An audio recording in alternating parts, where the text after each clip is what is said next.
সুরূপার রন্ধনশালায় আজকে দেখো আমি তোমাদের কাছে সোয়াবিনের একটা রেসিপি নিয়ে এসেছি। আমি সোয়াবিনগুলো গরম জলে ভিজিয়ে সেটাকে ভালো করে চিপে জলটা বের করে নিয়েছি। আর এটা নরম হয়ে গেছে, দেখো এটা ভীষণভাবেই নরম হয়ে গেছে, দেখো ছেড়ে যাচ্ছে। এটাকে আমি একটুখানি হাফ ডাস্ট মতো মানে কিছুটা একটু মিক্সিতে দিয়ে এই হ্যাঁ গ্রাইন্ডারে একটু গ্রাইন্ড করে নেবো অল্প করে, মানে এই গোটা গোটা রাখবো না, একটুখানি এটাকে গ্রাইন্ড করে নেবো। দাঁড়াও, কিছুটা করে করতে হবে কেননা পুরোটা একবারে ধরবে না। তোমরা দেখে নাও, আমি গ্রাইন্ড করে নিয়ে আবার তোমাদের দেখাবো। দেখো এটাকে কিমা করে নিয়েছি। এবার এর মধ্যে আমি একটা ডিম দিয়ে দেবো।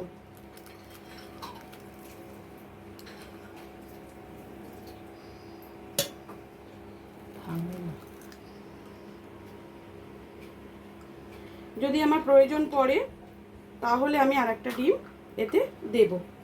এতে এবার পরিমাণ মতো নুন দিয়ে দিচ্ছি, যতটা লাগবে গ্রেভিতে নুন পড়বে সেই বুঝে কিন্তু তোমরা নুনটা দেবে। তারপর এর মধ্যে দিচ্ছি একটু আদা রসুনের পেস্ট, পরিমাণ মতো দেবে, যতটা কিমা নেবে সেই মতোই তোমাদের দিতে হবে। তারপর এর মধ্যে দিয়ে দেবো একটু বেসন আর দিয়ে দেবো একটু কর্নফ্লাওয়ার। আমি আমার পরিমাণ মতো দিয়েছি, তোমরা কিন্তু তোমাদের পরিমাণ মতো দিয়ে দেবে। এতে খানিকটা হলুদের গুঁড়ো দেব,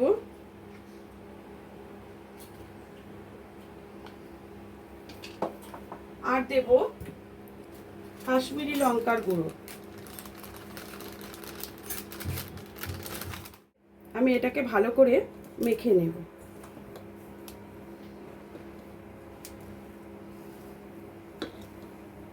চেষ্টা করবে যে ডিমটা দিয়েছো ওটা দিয়েই মেখে নিতে, এক্সট্রা জলের ব্যবহারটা না করলেই ভালো।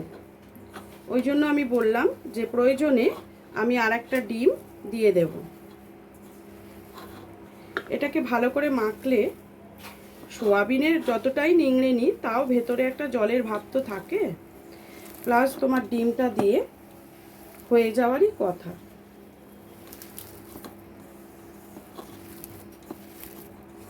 দেখো সুন্দর মাখাটা কিন্তু রেডি হচ্ছে।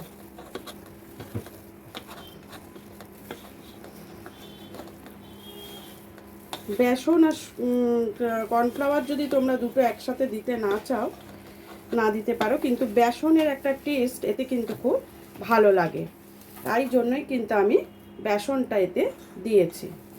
তোমরা ইচ্ছে করলে নাও দিতে পারো।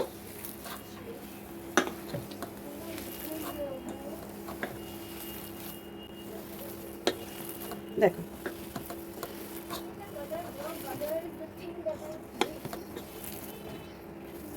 দেখো এটা কিন্তু দলা পেকেই যাচ্ছে, সুতরাং তোমার অসুবিধে কিছু হবে না, বুঝতে পেরেছো? আর যদি মনে হয় যে আরেকটু দলা করতে অসুবিধে হচ্ছে, আরেকটু দরকার, তাহলে কিন্তু আর একটা ডিম দিয়ে দেবে। কেমন? এই দেখো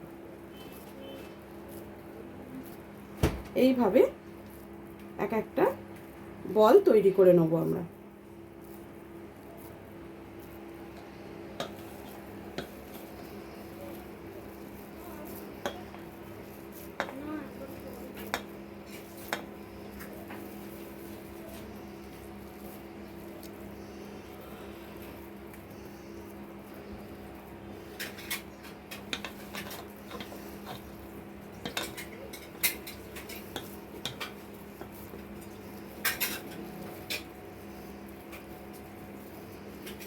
দুটো হাত ব্যবহার করবে, তাহলে একটু তাড়াতাড়ি হয়ে যাবে।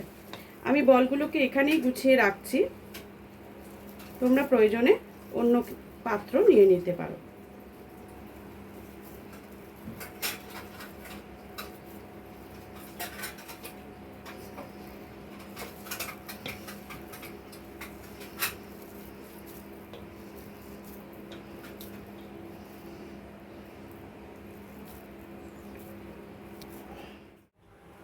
দেখো বলগুলো আমার রেডি হয়ে গেছে। এবার আমি এগুলোকে, এখানে সর্ষের তেল গরম হতে দিয়েছি, আমি একবারে এগুলো ভেজে তুলে নেব। তেলটা একটু গরম হতে দাও। তেলটা একটু গরম হলেই, হালকা, খুব বেশি গরম না, মাঝারি গরম হলেই এগুলো আস্তে আস্তে বলগুলো একটা একটা করে আমি ছেড়ে দেবো। তাহলে ভালো করে জিনিসটা গরম ভাজা হবে।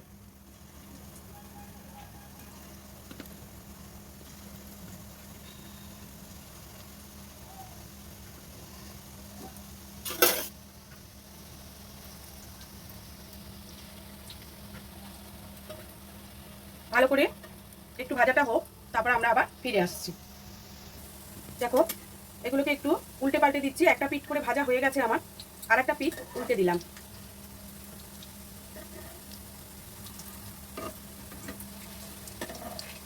এগুলোকে সোয়াবিনের কোপ্তাও বলতে পারো। সোয়াবিনের কোপ্তা কিন্তু খেতে খুব ভালো লাগে। তো আমি আজকে একটু সোয়াবিনের কোপ্তা বানাচ্ছি, তাই জন্যই তোমাদের সঙ্গে শেয়ার করলাম। সোয়াবিনের কোপ্তা অসাধারণ লাগে। আমি কিন্তু আলু দিয়ে করবো রসাটা। একটু আলু দিয়ে করলে কি একটু মানে আমার একটু সুবিধে, রাত্রিবেলা আমরা ডিনারে এই পদটা দিয়ে খাবো, বুঝেছো? তাই জন্য আলু দিয়ে করলে বেশ ভালো লাগবে, অনেকটা হবে। ভাজাগুলো হলে আমরা এগুলোকে তুলে নেব। দেখো এবারে বড়াগুলোকে আমি তুলে নিচ্ছি। লাল লাল করে ভেজে নিয়েছি। এগুলো তোমরা গরম ভাতের সাথে ভাজাও খেতে পারো। সন্ধ্যেবেলা চায়ের সাথেও এটা কিন্তু খুব ভালো খাবার, একটা ভীষণ টেস্ট হয়। দেখো বাকিগুলো করে নিয়ে বাকিগুলো আবার আমি দিয়ে দিচ্ছি। আঁচটা কিন্তু কমিয়েই ভাজছি, যাতে ভালো করে ভাজাটা হয়।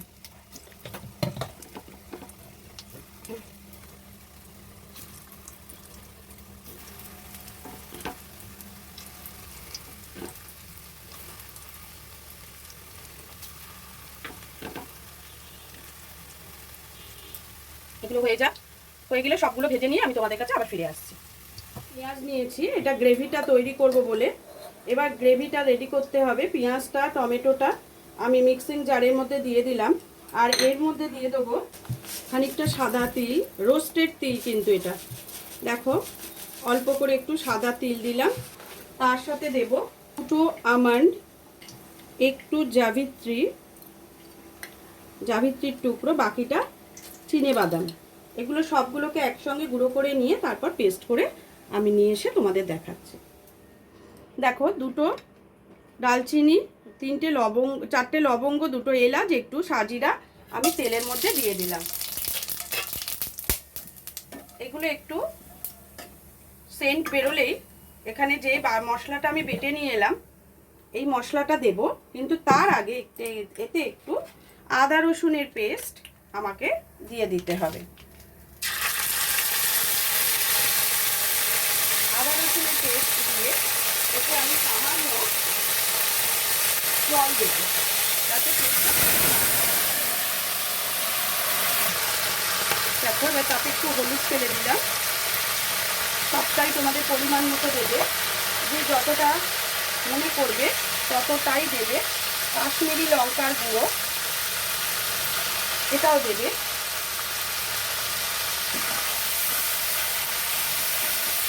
দিয়ে এবার এটাকে তেলের মধ্যে ভালো করে নাড়াচাড়া করে নেবে।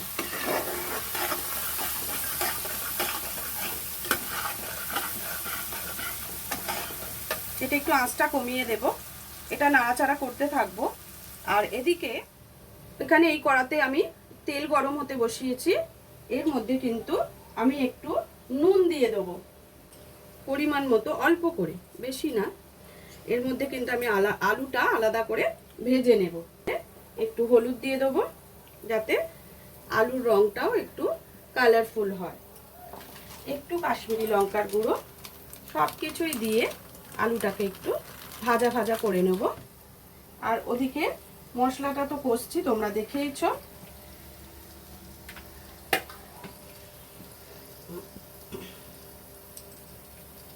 তেলটা একটু, মশলাটা আরেকটু গরম হলে আমি আলুটা ছাড়বো। এবার তেলের মধ্যে নুন, হলুদ, লঙ্কাটা মিশিয়ে নেব। তেলটা আমার হালকা গরম হয়েছে। এবার এর মধ্যে আলুগুলোকে আস্তে আস্তে আমি দিয়ে দিলাম।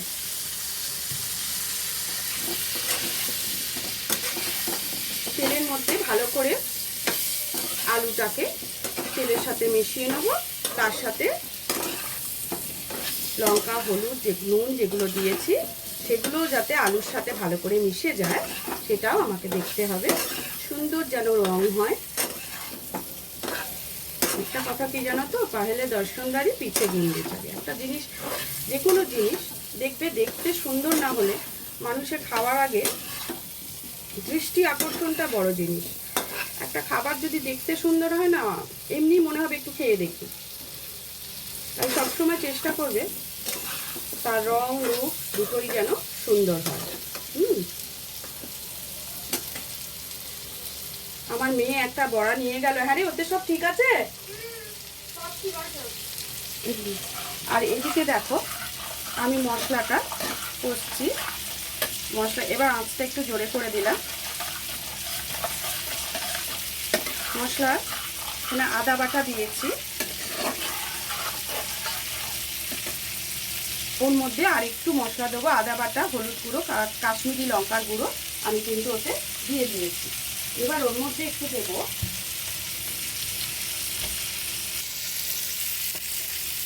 এটার সাথে আমি আগে এই মশলাটা কষতে কষতে খানিকটা মশলা মিশিয়ে দিলাম। এটা হচ্ছে মিট মশলা। মিট মশলাটা দিয়ে একটা খুব সুন্দর সেন্ট আসে, পুরো জিনিসে গন্ধটাই পাল্টে যাবে।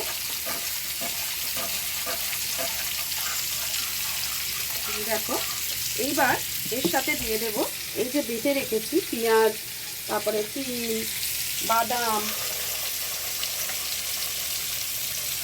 জয়ত্রী, সব কিছু মিলিয়ে যে পেস্টটা তৈরি করেছিলাম সেটা কিন্তু টমেটো পড়েছে, পেঁয়াজ সব দিয়ে।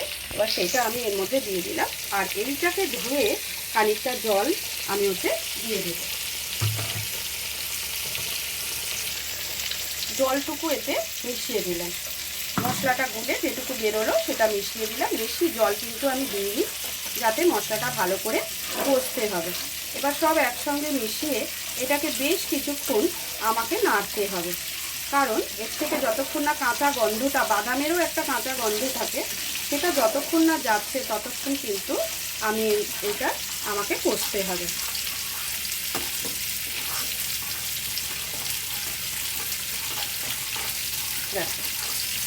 এটা হোক, আমি আলুটা একটু নেড়ে দিই। ততক্ষণে আমার আলুটাও একটু ভাজা ভাজা হয়ে এসছে। দেখো আলুর রঙটা দেখেছো, অনেকটাই চেঞ্জ হয়েছে, মানে একটু ভাজা ভাজা হয়েই এসছে। এটা আর একটু হোক, ততক্ষণ মশলাটাও কষা হোক, তারপর মশলার মধ্যে দিয়ে আমরা এটাকে আর একটু কষে নেব।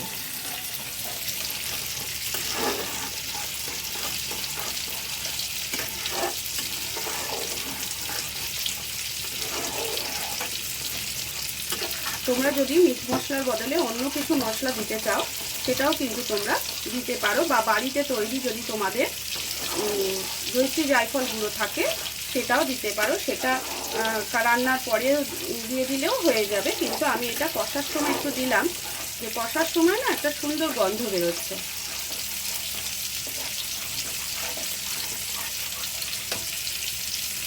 ভীষণভাবে ফাটছে, ওই জন্য আমি একটু কমিয়ে দিলাম। হ্যাঁ, এটা হতে থাক। এতে কিন্তু একটু চিনি দেব ব্যালেন্সের জন্য, সেটা একটু বাদে দেব।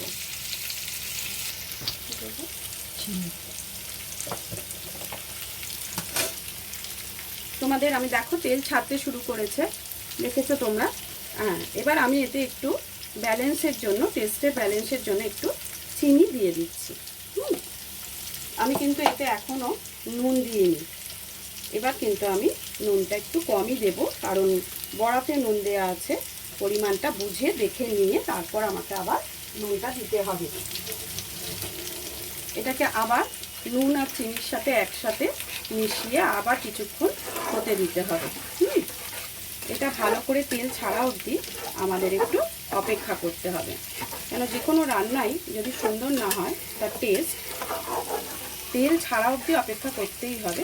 এই মশলাটা যতক্ষণ না টমেটো, পেঁয়াজ আর বাদামের গন্ধটা না যাচ্ছে ততক্ষণ আমাকে এইভাবে কষে যেতে হবে, নাড়তে হবে। কেমন? এটা হতে থাক, আলুটা আমি দেখে নিই। দেখো আলুগুলো দেখছো ভাজা ভাজা হয়ে গেছে। এবার একটু উল্টে পাল্টে দিই, যেগুলো হয়নি সেগুলো হয়ে যাবে। এখানেই আলুটা অর্ধেক সেদ্ধ হয়ে যাক ভাজতে ভাজতে, তাহলে কিন্তু খুব কম জলেতেই রান্নাটা আমার হয়ে যাবে। এটা হতে থাক, আমরা কিছুক্ষণ বাদে আবার ফিরে আসছি। দেখো এটা তেল ছেড়ে গেছে, বেশ কিছুক্ষণ হয়ে গেছে, মশলাটাও গাঢ় হয়ে গেছে। এবার আমার আলুটাও এখানে রেডি হয়ে গেছে। আলুগুলোকে এবার আমি তুলে ওর মধ্যে দিয়ে দেব। গ্যাসটা বন্ধ করে সব সমেতই আমি এতে ঢেলে দিচ্ছি। দেখো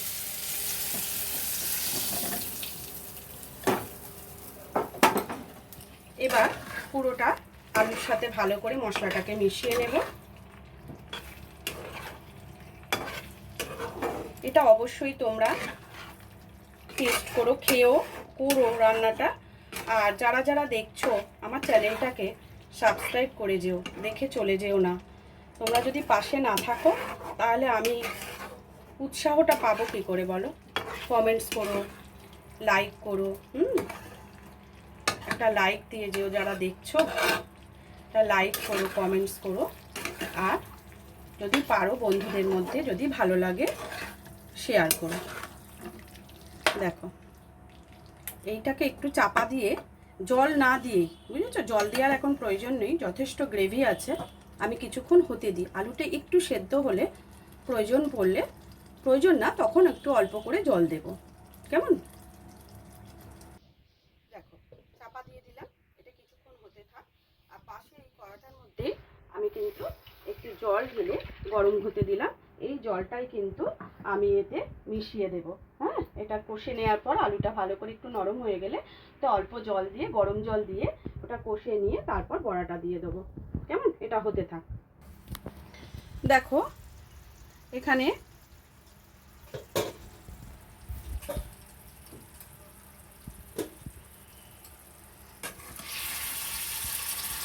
এটা ভালো মতো কষা হয়ে গেছে।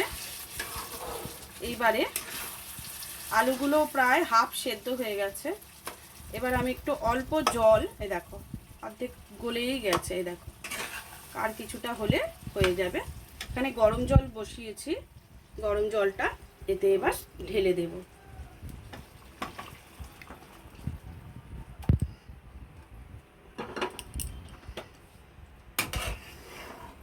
এবার ভালো করে জলটা দিয়েছি, আবারও একটু চাপা দিয়ে দেবো। আলুটা আরেকটু সেদ্ধ হলে তারপরে বড়াটা মিশিয়ে দেব।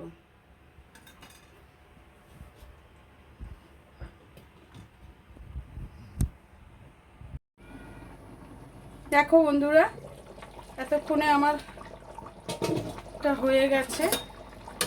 আশা করছি সব আলু টালু সেদ্ধ হয়েই গেছে। এই দেখো কেটে গেল। এবার বড়াগুলোকে দেখো এর মধ্যে আমি সব দিয়ে দিলাম। বড়াগুলো একটু ফুটে উঠলে আমি কিন্তু নামিয়ে ফেলবো। এগুলোকে কিন্তু বেশি আমি ফোটাবো না, অল্প একটু ফুটে উঠলে আমি এটা নামিয়ে ফেলবো। দেখো বেশ খানিকটা ফুটে গেছে। এবার আমি উপর থেকে আরেকবার মিট মশলাটা ছড়িয়ে দেবো।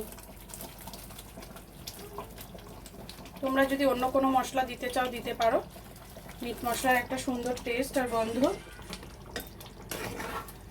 সোয়াবিন তো মাংসর মতোই রান্না করা হয়, ওই জন্য আমি এটাকে মিট মশলা দিয়েই নামাবো।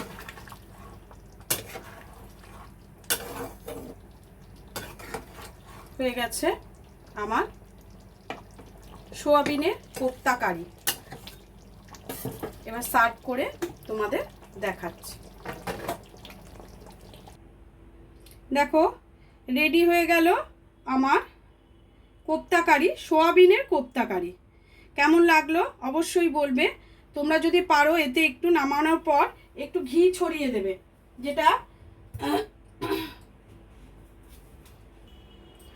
দেখো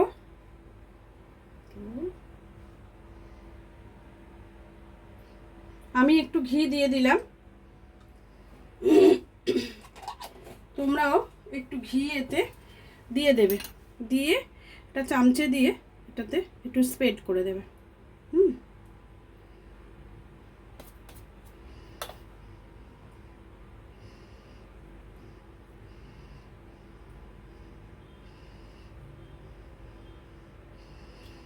দেখো এবার কত সুন্দর লাগছে কোপ্তা কারি। তাহলে আজকের মতো ভিডিওটা আমি এখানেই শেষ করছি। আগামী দিন অন্য কোনো ভিডিওর সাথে চলে আসব। আর কেমন হয়েছে কমেন্টস করে অবশ্যই জানিও। চ্যানেলটাকে সাবস্ক্রাইব করে দিও, ভিডিওটা শেয়ার করে দিও।